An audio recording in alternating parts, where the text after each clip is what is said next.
welcome to today's webinar on the Transparency and Openness Promotion Guidelines. This is a thorough but quick overview of the top guidelines and the everything that's covered in this policy framework and both why and how they are used. And joining us today, we've got two esteemed guests from the Top Guidelines Advisory Board who have been instrumental in either helping create or revise or have been strong proponents of parts of the top guidelines for many years now. Joining us on the line, we've got Anita Bandrowski. She's a neuroscientist from the UC San Diego. And she'll be talking about materials transparency and ways to identify and use and reuse materials for transparency's sake, of course. Suzanne Stewart, wave Suzanne, a psychologist from the University of Chester in the UK. Suzanne was the last year's chair of the Top Guidelines Advisory Board, and what has also been very instrumental in both the revision and the promotion of the top guidelines over the past over her tenure on the board. And we thank her for her service very much, and also obviously for joining us today on this webinar. My name is David Meller. I'm a senior policy analyst at the Center for Open Science. I'm just going to give a quick introduction about COS, who we are and what we do and how we're supported. One thing, we got a raised hand, so that does remind me that questions, please feel free to use the chat and the question feature as you are using this, and we'll make sure to cover and answer and respond to all questions at the end. And if you have any comments that you'd like to share, just please go ahead and put it in the chat right now. But that'll be it for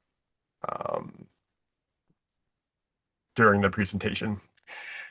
The Center for Open Science, we are a mission-driven nonprofit, and our mission and our goals are to increase openness, integrity, and reproducibility of scientific research. And we are supported by a number of government and private foundations. All of our support is available on our website, and I encourage you to take a look at that. What I'm going to now pass it to Suzanne, who's going to cover a little bit of the history of the top guidelines that were originally published in 2015, and that will provide the context for what we have now in the top guidelines policy framework called Top 2025. Suzanne? Okay, yep, thank you, David. Hi, everyone.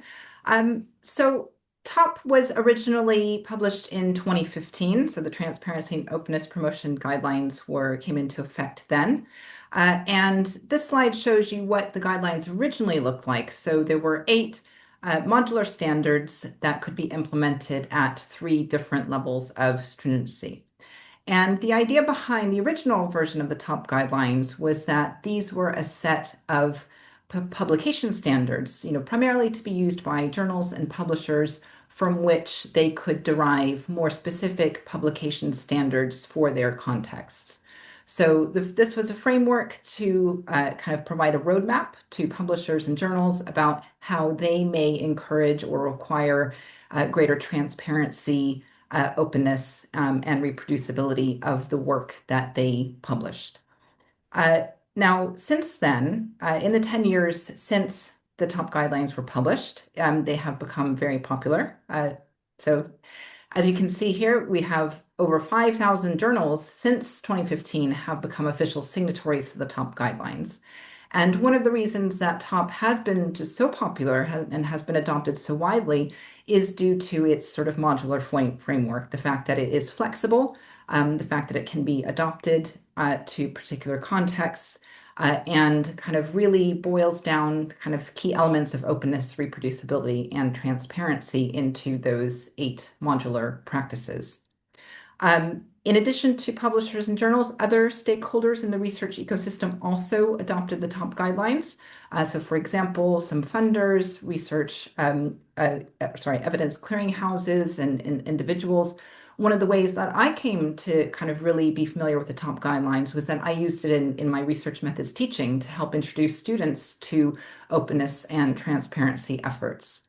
Alongside the top guidelines, the Center for Open Science also had an initiative called Top Factor, which was separate to the guidelines, but based on them. Top Factor was a rating system to kind of show how journal policies had adopted the top guidelines. This is historical now. It's not no longer being maintained, but some of you may have heard about Top Factor. The information collected as part of the Top Factor effort is still available on the Center for Open Science website.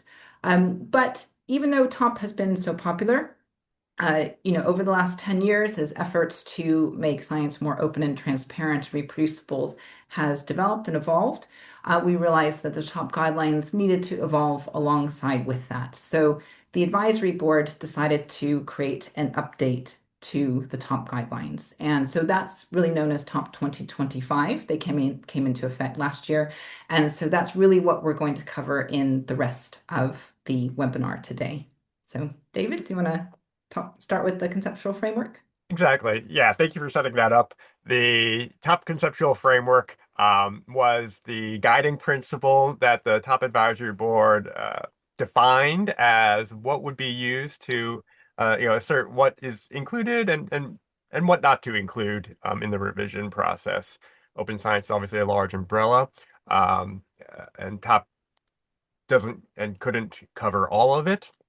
And so the solution was to define a set of boundary conditions where their expertise was set and where they could make a meaningful contribution. And this phrase will come up a couple of different times, and I'll show it in a couple of different ways. But the guiding principle that underlies top are practices and activities that are meant to increase the verifiability of empirical research claims. So these aren't things that make everything about science better. These aren't things that make science more equitable or necessarily fair in all those ways. And it's not the end all be all of credibility. There are additional activities that could be included to use it. But the practices that increase the ability for a reader or a reviewer or a consumer of research to look under the hood and be able to verify a research claim is where top is centered. That process led to the dissemination of Top 2025. And this is the conceptual framework that consists of three different areas that are combined in different ways, all towards that final goal that I've mentioned. And I'll emphasize it because of its importance. That objective is to increase the verifiability of empirical research claims. So the three different areas, and we'll go into details of all of these and all the components of each of them, are the 7 research practices that could be used throughout an entire research lifecycle from the initial planning and the assertion that a study is going to take place. Uh, that is a declaration submitted to a registry. So study registration is the first research practice that we'll talk about. And that the 7th research practice is reporting transparency, making sure that all the details of the conducted work are being reported with enough detail so that somebody else could, take a look and use and reuse and make the, proper conclusions and inferences from it. In addition to those 7 research practices, there are currently 2 verification practices. These are combinations of those 7 research practices when combined together, work towards a specific goal. So computational reproducibility takes data and code and looks for those final results. Results transparency is making sure that the work that was planned is being faithfully reported. And so comparing what was planned to being reported takes a couple of different elements of that study registration and a detailed analysis plan and a complete report. Finally, the 4 currently listed verification studies are special studies types that add to the credibility of the literature, but that aren't often or aren't typically funded, published, or conducted. And so there are specific ways and guidelines for how and when to use those. And again, all three of those different areas can be used in different combinations for that final objective.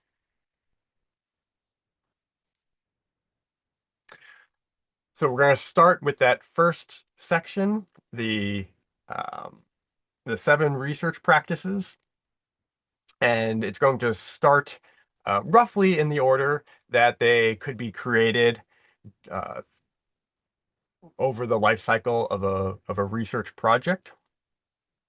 The first three, there's no official term for them, but we've roughly separated them into the first three sort of planning. These are uh, research practices that can and often should be conducted before the study takes place. They can and often are updated throughout the study process, but they take place largely before the study occurs or often before data collection starts.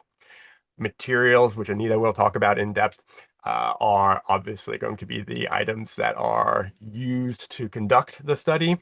The data are the empirical observations and the collection of those, the code used to analyze the final results, and then last but not least, a detailed reporting checklist to make sure that the final report has the details needed to fully understand, replicate, and make proper inferences from the work that's being conducted. So the first research practice, the first of 7 research practices, is study registration. Study registration is the act of creating a detailed study plan. You define the study based on the criteria of the registry that you're submitting to. And those study details are put into a persistent online repository. Clinicaltrials.gov is to my knowledge, the longest standing uh, research registry, obviously for human-centered research on clinical trials. They, the World Health Organization sets standards for what national clinical registries should contain. And the original purpose of study registries was to solve the problem of so much research being conducted, but patients largely didn't know when and where and how those studies were taking place or where those treatments were, or those experimental treatments were being offered. The study registries grew from there and are widely applicable to preclinical and to basic research, in particular, empirical research that takes samples from the world, not just of humans, but of any study system that you're using. The Open Science Framework is contains a study registry that we, the Center for Open Science, builds and maintains. And it's one of the largest registries of basic non-clinical research and includes research templates for many different study types. Preclinicaltrials.eu is, of course, another one in the European Union for biomedical research that doesn't include assigning humans to treatments. And another long-standing one is the American Economics Association registry for their randomized controlled trials. So there's a large number of registries.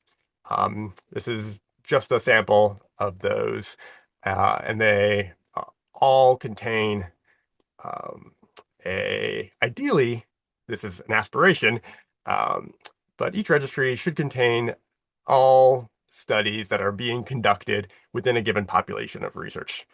That's more true for clinical research, and it's more aspirational for non-clinical or preclinical or basic research. A study protocol is an item that's sometimes included in a study registration, but it's often included as a separate document or a separate research output. A study protocol is a detailed step-by-step list of instructions for how a study was conducted. More often than not, it's much more detailed than what you'll find in the typical methods section of a research paper. It literally describes the steps that the individual researcher had to take in order to conduct the study. It's written as a set of instructions so that all the members of the research lab can follow the same protocol to conduct the methods as described in the study, and they are those very specific and detailed instructions that are necessary in order to conduct the study. These, again, a basic methods section, sometimes in some fields or in some disciplines contains sufficient information to instruct a researcher how to conduct the study. But more often than not, they are not sufficiently detailed in order to meet that standard. And so there are online repositories that template out for your helpful guidance to how to fully conduct and complete a detailed protocol. And the most well-known, best well-known online repository for that is protocols.io. Last in the planning stages of those first three research practices are detailed analysis plans. Some some fields like economics call these pre-analysis plans or PAPs, and they are commonly used to describe how the study is going to be analyzed. And this is particularly important if you're using hypothesis testing research. Frequentist statistics make an assumption about how a hypothesis was created, uh, independent of looking at any of the data. It assumes that the hypothesis was created before data were collected or used in any way. And those analysis plans are particularly important to keep separate from the data that's going to be collected. Now, that's not true for all methodologies. That's, of course, not true for purely exploratory research or looking for unplanned methods or discoveries, looking through a data set to look for trends that might be unexpected. That's not hypothesis testing, of course. That has a lot of important value. And using hypothesis tests with those methods uh, breaks the assumptions of a lot of the underlying statistics that are quite commonly used. And so making a pre-analysis plan, making it before the study is conducted, and attaching that or including that in the study registration is an important step for reproducibility when those methods are used. I am now going to pass it off to Anita to talk a little bit about material. Oh, I'm sorry. Yeah, Anita to talk about materials transparency, and then we'll pass it back to Suzanne. Thank you, David. It's always interesting to hear updates from this. So, what I wanted to do with this materials transparency is this is a very practical thing that can be done in, especially in journals, also in labs. We have many examples of great lab practices that are kind of based on this. Um, but the idea is that you name the actual name, the actual source, and a persistent or non-persistent identifier for each of the reagents used, resources used in a study. And what I wanted to do with this, my couple of minutes here, is to point out a really nice example of how this was implemented inside of the Cell Press journal family. And this nice example, I've got a lot of links there in terms of, excuse me, um, in terms of where you can get the materials if you are interested in implementing a similar thing. This is open source information.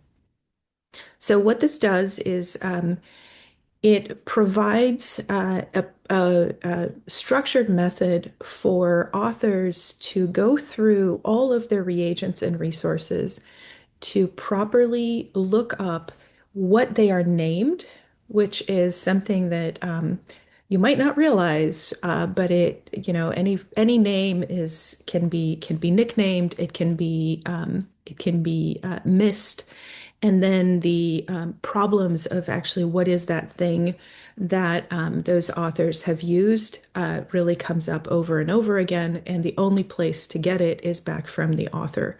So, as authors move around from postdocs and things, that information becomes lost unless it's part of the document.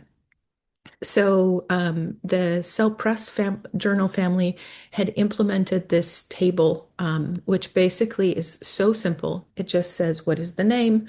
Where did you get the thing? And what are its identifiers? And so what we've been able to see as this thing has been implemented is that more and more often we get a more complete table that is created by the authors. Um, and more identifiers are coming into that table. We're also getting the correct name for a lot of these things. And I've left in there a couple of names of mice. And some of you who are biologists might recognize this as, oh, of course, that's a mouse. But some of you outside of biology may see the, uppercase, lowercase, parentheses, spaces, and all of these other things as, wow, that's just really messy. Um, but the fact is that that is the name of a particular mouse. And in order to reproduce that experiment, you need all of that complexity because it's a genomic nomenclature. Um, so having this in a really easily accessible format is what we found is the best way to actually get a good implementation of materials transparency. So there are lots of other ways to do this. I would encourage all journals to take a look at the RRID initiative. There are some draft instructions to authors. I think we're up to about 2,000 journals that are implementing this particular portion of TOP. So we love this, but the take home message here is that materials transparency allows somebody to answer a couple of very simple and straightforward questions, which is which reagents are used in this particular study? Again, without the ingredients list, you cannot answer that question. And which other papers actually use the same reagent, which allows a different type of search to happen on top of the scientific literature, which we're just starting to get to. But one of the practices that we have seen with authors is that identifiers and the proper names in this kind of a table format enable authors to look in those journals specifically for the reagent information. So they get more citations of a different type. So I'll pass that back to Susanna. Okay, so the next practice that I want to talk about is data transparency. So this is about sharing the data that were generated or collected as part of the study. It is also possible to apply this to secondary data, so I'll come back to that in a moment. But what this means essentially is to share that data as openly as is appropriate for that study. Because of course, with data, particularly where it's sensitive, may have come from human participants, there can be a lot of ethical issues and potentially legal or contractual or regulatory issues. So with data transparency, we advise that the best maxim to follow is the one you see there, as open as possible, but as closed as necessary. So that might mean that for some data types, it's possible to share it openly with everyone to potentially everyone in the world. But other types of data may need to be restricted in some way. But even within those particular access levels, it's still possible to share that data appropriately, to be transparent about what those data are. So with data transparency, it isn't simply enough to just kind of stick the data on a repository. The data, in order to be transparent, must also be described. It must also be accompanied by, for example, a README file, metadata, and other documentation that make it clear to potential users or viewers of that data what the data are, how they were collected, what variables mean, how those data were measured, all that kind of information. And there are certainly examples of kind of specialist data repositories. There are some examples on the slide here. There are also different kind of more specialist data repositories as well, because of course, data types, the size of data sets that need to be shared and preserved and stored can vary so much across different disciplines and study types. But as I said, it's also possible to apply this practice to secondary data. Obviously, what that means is that if you're using secondary data, you as the researcher aren't doing that data depositing yourself, but you can still be transparent about the data that were used, and particularly if that data are already available, whether openly or within some degree of kind of more closed access, you can be transparent about that when reporting your work and being able to cite and clearly reference that data that you used. So the next practice that I want to talk about is the analytic code transparency. So as David was explaining earlier, we kind of think of the seven practices as sort of roughly dividing into kind of planning practices and then kind of more reporting practices. So David covered analysis plans as part of that planning stage. And the way that analytic code transparency differs is that this is the code that will have been used to generate the study results.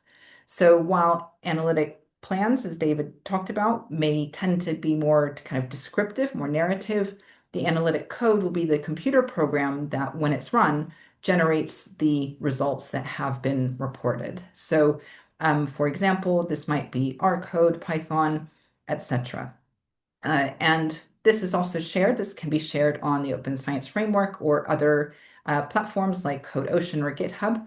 But what's also important, just as we talked about for data, is that it's not always simply enough to just kind of put the code on there. It needs to be understandable for others to use. So it needs to be kind of clearly commented, maybe accompanied by additional documentation that describes what that code will do and how it produced the results as well.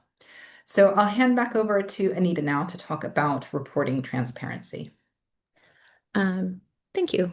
So, reporting transparency really has to do with following a particular type of checklist. So, the Equator Network is a place where there are lots and lots of checklists. They're all listed and named.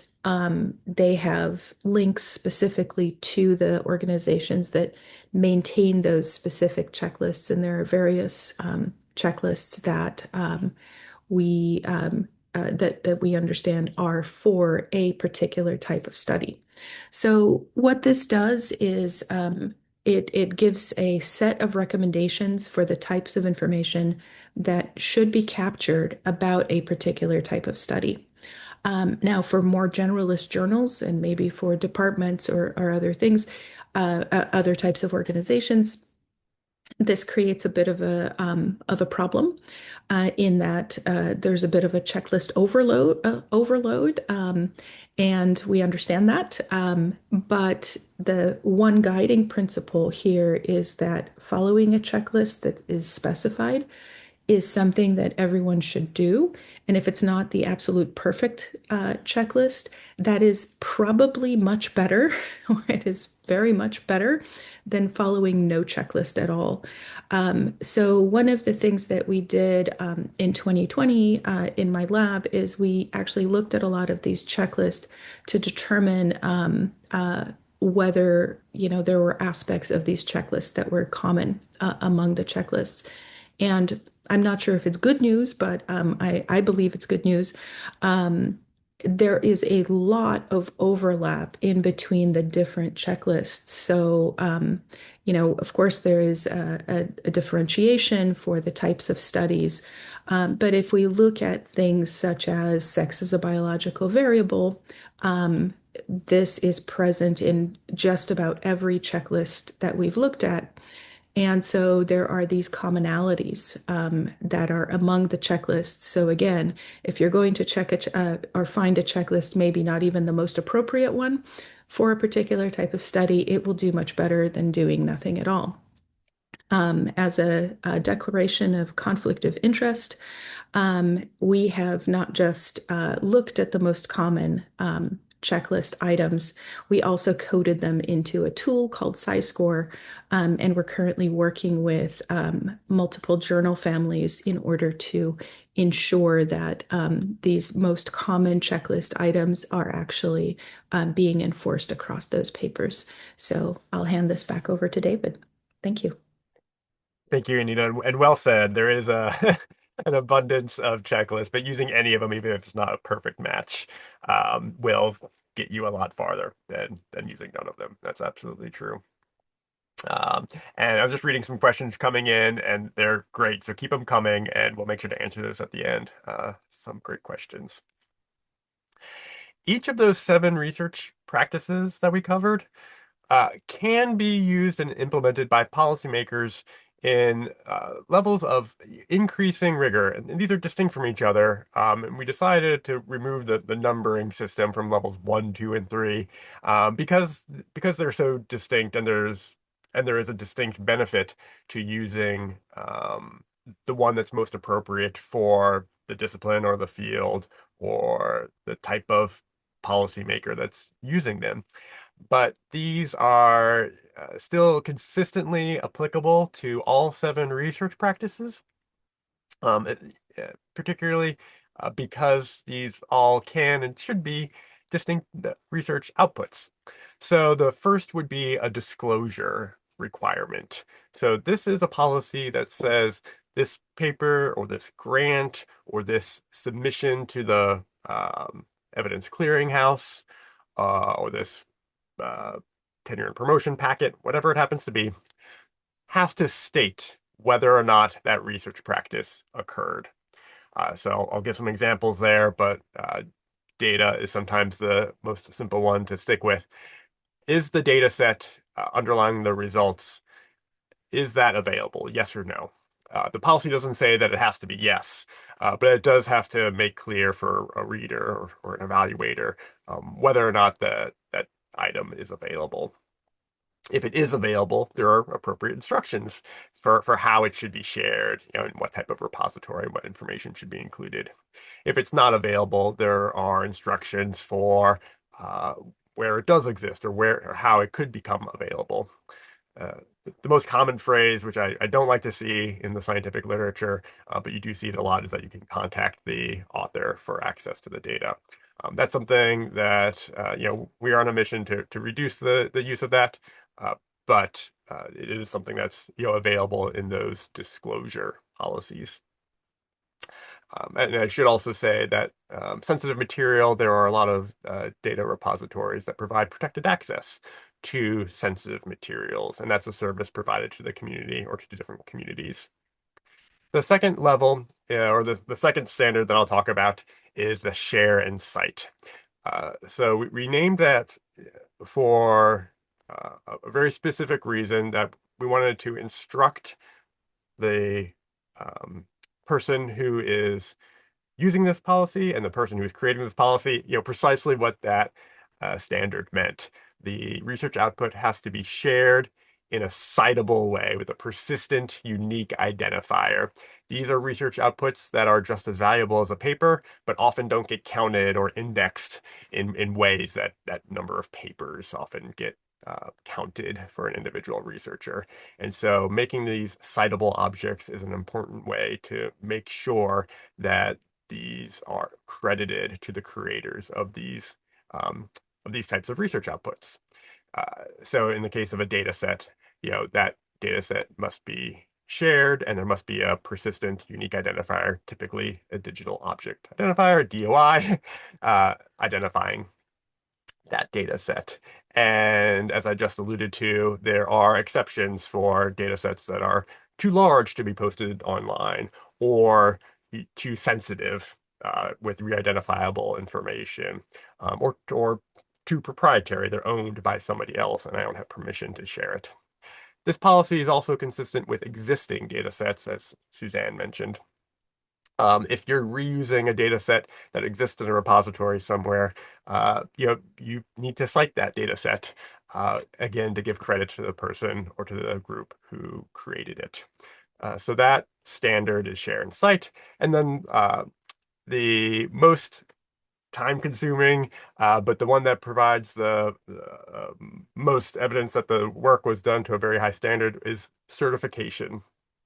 Some independent reviewer, this could be an editor, this could be peer reviewers, these could be paid graduate students, these could be people who are specially trained for this specific task, are certifying that the research output was shared in accordance with a defined best practice.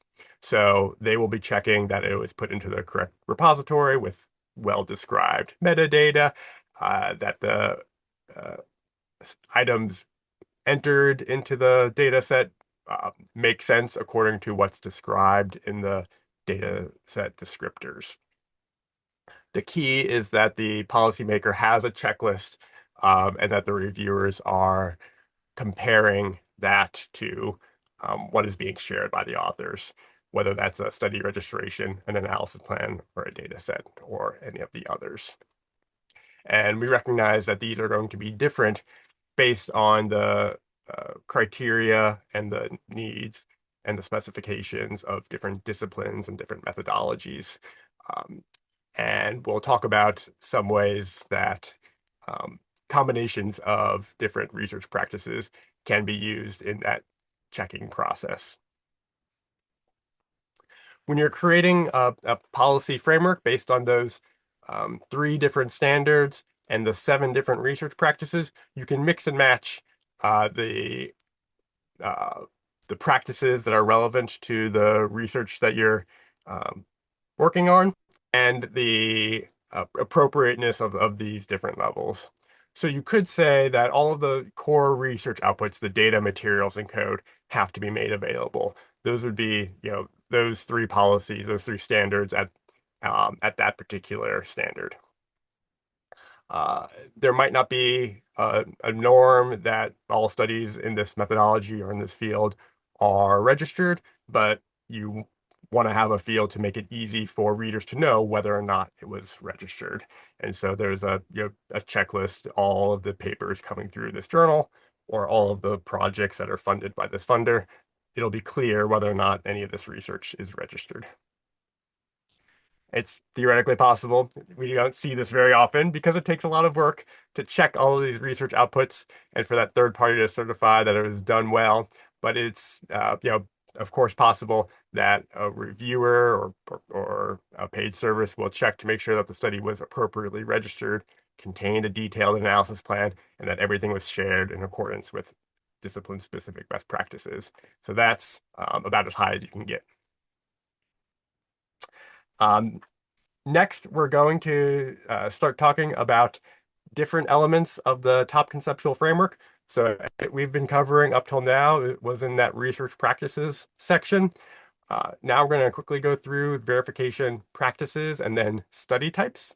And I'm going to pass it to Suzanne for computational reproducibility. Yes. So what's different about the verification practices, the two verification practices in contrast to the research practices, is that those seven research practices can be implemented individually in a modular way. So they don't depend on each other. And the verification practices have been separated out into their own section because these are practices that require a combination of two or more of those individual research practices. And it also means that those individual research practices need to be implemented at that most stringent level, that certification level that David just described. So for computational reproducibility, for the most part, that will mean a combination of data transparency and analysis code transparency being implemented at that certify level. Sometimes that may also require materials transparency, potentially analysis plan, but much of the time it's these two, the data transparency and the analysis code transparency. So computational reproducibility essentially means that a third party would be able to run the analysis code on that shared data and be able to reproduce the reported results. So it kind of goes beyond just having those elements shared. It's sort of really checking them, seeing how that they work together to produce those study results. And this is advantageous because it's a way of checking that the reported results are accurate. It's a way of checking for errors, and it's also a way of ensuring that the analysis code runs as expected. So what you see on this slide is an example of computational reproducibility in practice, and what essentially might need to go into computational reproducibility to make sure it's done well. So for example, ensuring that the code has been written in a literate way, ensuring that there's kind of control over the computational environment, because even changes of different computational environments, different users, or as software gets updated over time, can break that reproducibility. It also means things like ensuring that the data and the code are shared appropriately with relevant documentation to ensure how it's been done. So it's usable to that person who is checking whether the results are reproducible. So I'll hand over to David now to talk about the reporting transparency. Oh, sorry, I forgot we had one more slide. Um, yeah, so just on that note then, this is an example of how computational reproducibility might be applied. So going from the top guidelines into how a journal or a publisher might apply computational reproducibility into their practice. So kind of designing those particular specifications or requirements about what computational reproducibility might look like in their context. Okay, so now I will hand over to David. After that slide in, thank you, Suzanne. Uh, Giving a particular shout out to what AEA has been doing for several years now, devoting specific resources to making sure that there's somebody who sets the standards and sort of instructs authors for how data and code should be shared in a reproducible way. And those are then reproduced prior to publication. And just as a little bit of an aside and an anecdote, this is often quite a difficult step to implement with authors encountering it for the first time, will struggle to meet the expectations that are laid out in a policy like this. But the second, third, or fourth times that authors see this, they know what to expect, and their code and their computing environments are designed from the start to meet these types of expectations. And we see that lesson repeated with lots of policy implementations with learning pains in the early stages, and then it bears fruit after time. The next verification practice that we're going to talk about is results transparency. This is comparing what the results are to that pre-specified plan to make sure that everything that was conducted was being reported, not just the most significant or surprising or clean results. There are a couple of different ways to do that, but we'll talk about registered reports, which is a way to do that. But it doesn't require changing publication formats or peer review before the study is conducted. It requires a pre-specified plan and a fully reported final paper in order to do that. And it can be done after the fact. There are several initiatives. The Compare project compares study registrations to final papers and sees how many of them faithfully report the results of all of the pre-specified tests. Often there is a tendency to only report a subset of all findings and a biased subset, so that the published literature does not fully reflect the evidence base that the scientific community collects. And results transparency is a means to detect and hopefully reduce the tendency to only selectively report a subset of those types of results. The Center for Open Science conducted an education campaign several years ago called the Pre-Reg Challenge, where pre-registered research that was published was eligible for a prize. And there was a massive manual effort to compare what was being reported to what was pre-registered on the OSF. And now there are automated tools to do that type of comparison. So I'll also give a small shout out to the app RegCheck as a means to compare the pre-registration to the final paper written out in a narrative format and look for potential discrepancies, and it's a tool for authors to help them check to make sure that they're reporting all of the results that are important. And the four things to do to make sure that that's being done faithfully is to link to what was registered in your final paper, to report the results of all the pre-specified analyses, to note any changes from what was pre-specified to what was done, and to clearly label any analyses that were unplanned but conducted anyway. And you can label those as exploratory or unplanned or serendipitous or whatever, but make it clear to the reader what's going on. The last section is verification studies. So these are different study types, different methodologies that add additional credibility to sometimes already published research or to a body of evidence that was conducted.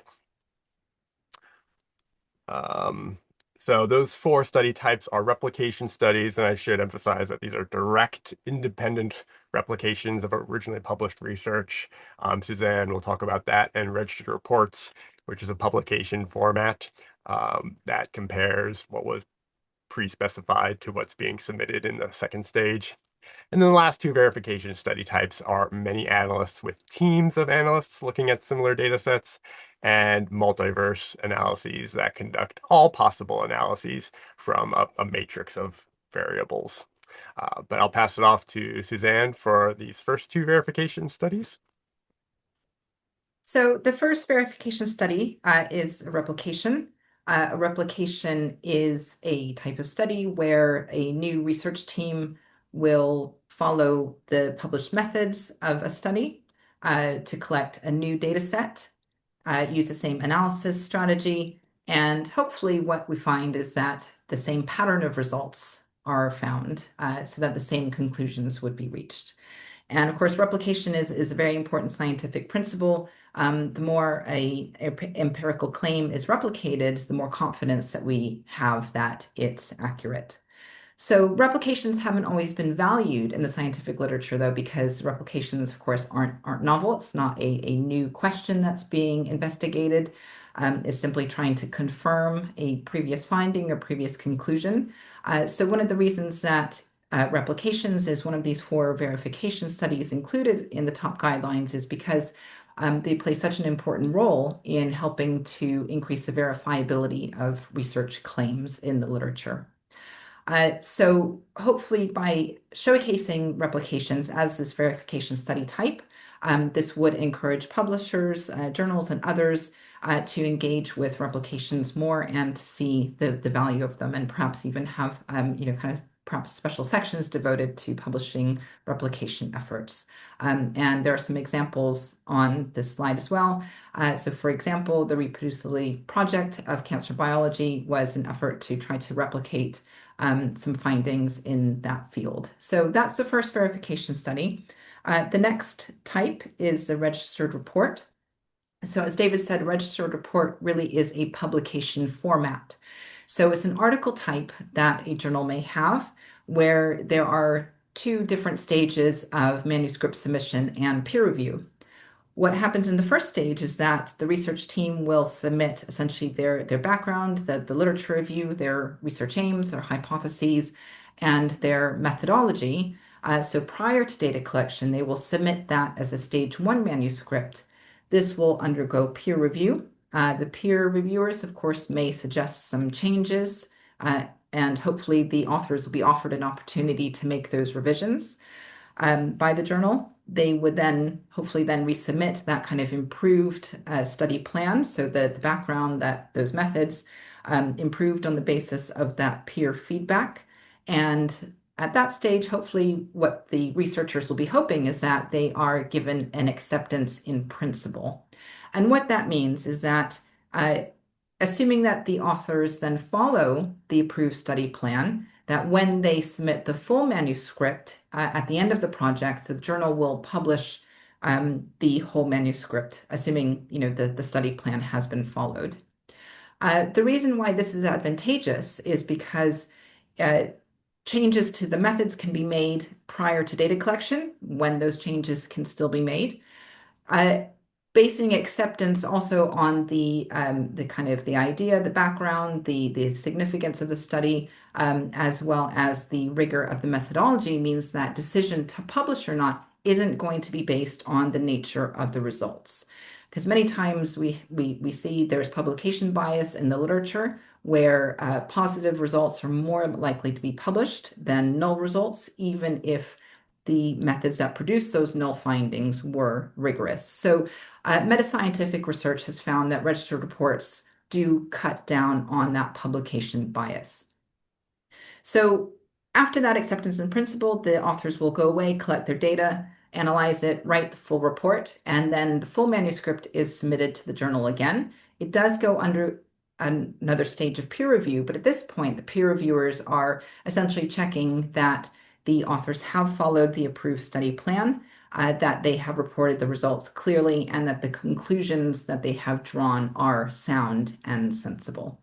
So registered reports are more common in some areas than others, but over 300 journals that we know of do publish registered reports in some form. And this list of some of these journals can be found at the Center for Open Science website.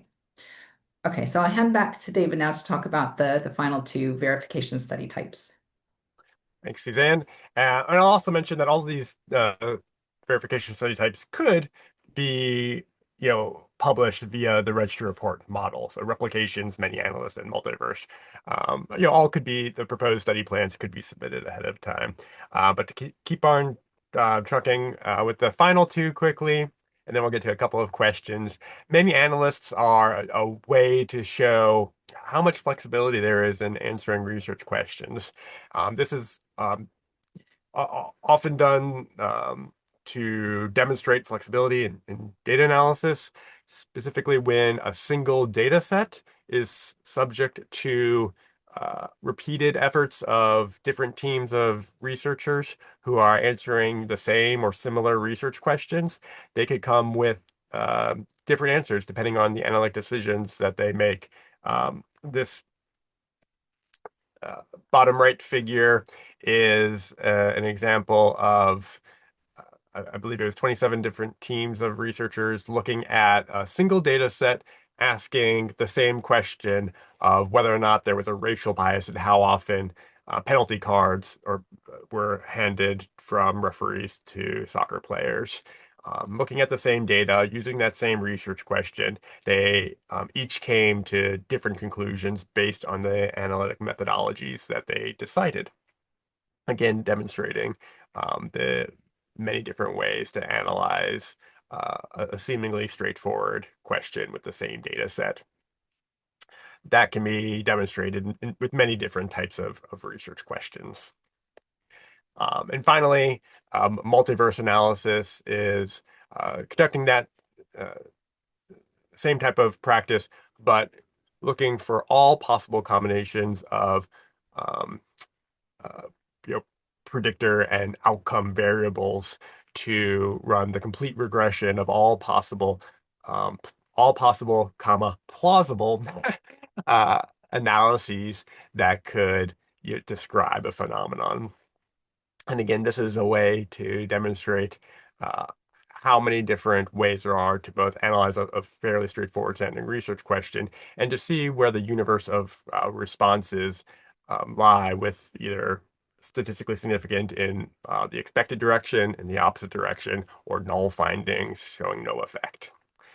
That's where we're going to end up with the complete list of 7 research practices, verification practices, and verification study types. Uh, I'll remind you that the conceptual framework of the top guidelines is all towards that goal of trying to increase the verifiability, the ability to look under the hood and verify the findings that are being reported in an empirical research output. It is a policy framework that is flexible for different methodologies, different disciplines, and different types of institutions and policymakers. And it's widely applicable and it's widely used, at least in the scientific publishing industry. And we have dedicated efforts to help implementations in the university, in the funding, and in the evidence clearinghouse areas as well. So with that, I want to thank our esteemed panelists for taking their time to share their expertise with these different components of the top guidelines. And we have a few minutes for a couple of questions, and we have two questions that came in from one person. I'll start and then I'll pass it to Anita, who's been answering some of them on text, but I just wanted to take the little time to share it with everybody. Charlotte asks, uh, why the distinction between a pre-registration and an analysis plan or an analysis registration? Uh, on the OSF, the default template OSF pre-reg does include a section for an analysis plan to be included. So you're absolutely right that there are pre-registrations that contain detailed analysis plans. Some also will contain a detailed protocol describing how the study is going to be conducted. But that's not ubiquitous. Not every discipline will do it that way. Uh, Economics will often create a pre-analysis plan for unregistered studies, just as a good practice before data collection starts. They want to be able to think about the theoretical questions they're going to interrogate with the data they're about to collect. So they'll create a pre-analysis plan, but registration isn't common in that field. Likewise, there are many fields where asserting that a study is going to take place is important, is normal, is in some cases legally required. But putting in a detailed analysis plan to solve the particular problem of making a distinction between planned and unplanned analyses, that's not required and that might not be common. So they are distinct elements of the top guidelines, but they are um, can be done at the same time. Another similar situation could be, and Suzanne alluded to this with the analytic code standard. If you were to create and post your code ahead of time, that would also be um, killing two birds with one stone, so to speak. It would be code transparency, and it would also be a way to create that analysis plan in the most detailed way possible ahead of time. So there's nuance to how these can be combined in a couple different ways. Um, but in order to make it flexible and applicable to several different disciplines, they are distinct elements with distinct benefits. And so they're listed in these 7 distinct ways. Anita, I'll pass it to you. Can analyses be computationally reproducible if they're performed in a proprietary software like SPSS? Yeah, and so this is a really great question. I think many of the journals probably already are well aware of this, but most analysis is not done in R. Most analysis, especially in biology and chemistry, is really being done through some more proprietary software packages such as SPSS, often Microsoft Excel. Now, those can still be reproducible, but it is not quite the same thing as putting up a Jupyter notebook with your R code. It is writing down the set of steps that were taken. It's making sure that the spreadsheets are available. And there are some formats, such as the tidy format, which really help to separate out the raw data set itself from the analysis, which can be used in those cases. But this is an active set of questions that are being asked. I put into the answer. Limor Peer from Yale University is one of the real leaders in the field. She leads a set of groups around computational reproducibility. But there's absolutely the ability to reproduce as an analysis done in things like SPSS. But it takes a little bit more doing than putting up a Jupyter notebook. So thank you for your question. And in our last minute, I'll add to the question you typed in for Stephanie, how many journals use something in top. So as you mentioned, there it was a signatory campaign and 5,000 journals or several publishers representing up to 5,000 journals signaled their support for the framework and for the principles under the top guidelines. When we were evaluating and scoring journal policies based on the top framework, That was the Top Factor project. We scored over 3,000 journals, and about 22 to 2,500 of them had policies that were compliant with one or more of the top standards at that time. All that information is kind of out of date, so take that with what you will.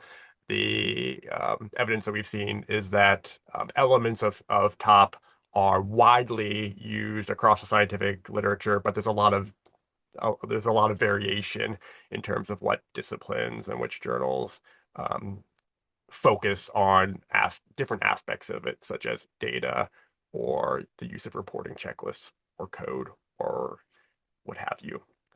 With that, we are at time, and I want to again thank our great panelists for sharing their expertise, and I want to thank all of the participants for listening to this and joining us today. So with that, I will say goodbye.